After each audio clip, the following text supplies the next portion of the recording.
Hey church, welcome to Wisdom Thursday. We're continuing our walk through Song of Songs today.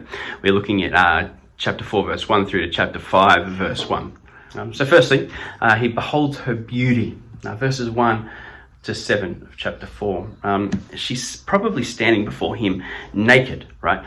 All we see that she is wearing in this passage are just a veil and a necklace. This is describing them in their bedroom together. She's standing before him naked and unashamed, which reminds us of a picture of Adam and Eve together in the Garden of Eden. Lots of garden imagery, so keep an eye out for it. And then he starts describing her different parts of her body. He starts with the top and makes his way down. He talks about her eyes, her hair, her teeth, her lips, her cheeks, her neck, her breasts, but then he stops there. He stops there because he wants to play in the mountains and the hills all night long. This is pretty graphic imagery where he explains what he would like to do with his wife. Now, as we read this imagery, we're not meant to put together a literal picture of what it looks like. A little bit strange if you were to try to work out what this person looked like. But what we see here, it's not so much about the intricacies. But we want to understand that they're not literal images, but it's about the sensory experience that he has when he looks at her. And also the fact that he bursts into, he waxes lyrical. It reminds me of in the garden when Eve stands before Adam and the first thing he does is sing. And he finishes in verse 7 by saying, "No flaw in you, you are perfect." Now, obviously, it isn't literal, but to him, she is perfect. This is everything. And then, after this description, he says in verse 8, he invites her to bed. But before he even gives her a chance to respond, he continues in verses 9 to 15 by describing the intoxicating experiences that she provides for him when they have sex. And the imagery in these verses is of a feast in a beautiful garden. It's graphic, may even be confronting to read, but it's in God's word. It's beautiful, it's life-giving, it's verdant. It's the way God designed sex to be. And then after this description from verse 8,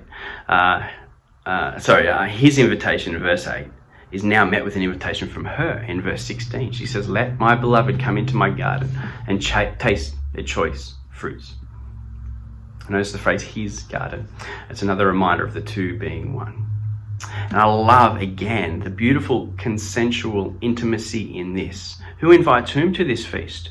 Well, both.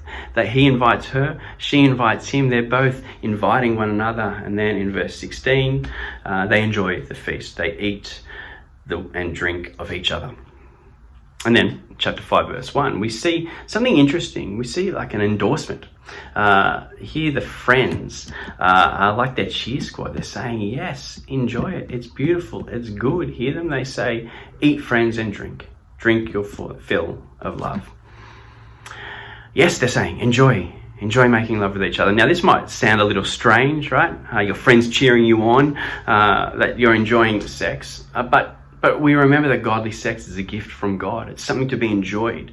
Just like we may be stoked for our friends when they get to enjoy an overseas holiday or win a grand final or get a promotion or retire, we should be glad for them that they are able to experience this marital bliss. Now, this isn't encouraging a group of people to sit around telling their mates how much sex they're having or how good it is. No. But the endorsement of the community here is a reminder that the couple's love is good because it is in line with God's word. There's nothing shameful about it. So how do we apply this? Well, look, this is a pretty full-on graphic picture of sexual pleasure in this passage, but it's done tastefully. Have a listen to this paragraph from a commentary I was reading. It says, obviously, the lyrics in this section of the song, which end with "be drunk in love," are not prudish, but neither are they immodest or crude. They provide a beautiful balance not found in the sexual anarchy or idiocy of our popular love ballads or the crass love poetry of the ancient Near East. The song blends adult content, adolescent appropriateness, and divine glorification into one tune. It's godly sex. Two words that we may not put together very often, but this is a picture of it. And one thing that makes godly sex godly is its exclusivity. And we see that in abundance in this passage. My, mine, his. They're all used regularly. The two are one. They're exclusive. In verse 12, the most intimate parts of the woman's body are being described as a garden and a fountain, a place of delight and of refreshment. But notice that this garden and fountain are locked, and only one man, her lover, has the key. And then the man's words also capture this idea. He is blinded by love. He sees no fault in her, no blemish. She is his, and he's utterly captivated with her. These aren't just words used to get her into bed. They are true to him. But why is this exclusivity so important? Well, it's a good question to grapple with in our current culture. All throughout the Bible we see sex and marriage used as a metaphor for God's love for his people. And now we could be tempted to think that God looked at sex and marriage and thought, you know what, that's a good image of what my exclusive covenant love looks like. I'm going to write about that in the Bible. No, that's not how it works. God created the intimacy, the covenantal nature of sex and marriage so that we may have a paradigm through which we could interpret and understand his love for us. It's a metaphor, it's a paradigm, it's an image. So why do we as Christians believe that sex and marriage should be an exclusive covenant between a man and a woman until death? Well, because we are acting out a metaphor of God's love. So love, sex, marriage, they're a metaphor. Yes, they're real. This book is a real description of two people enjoying sex together.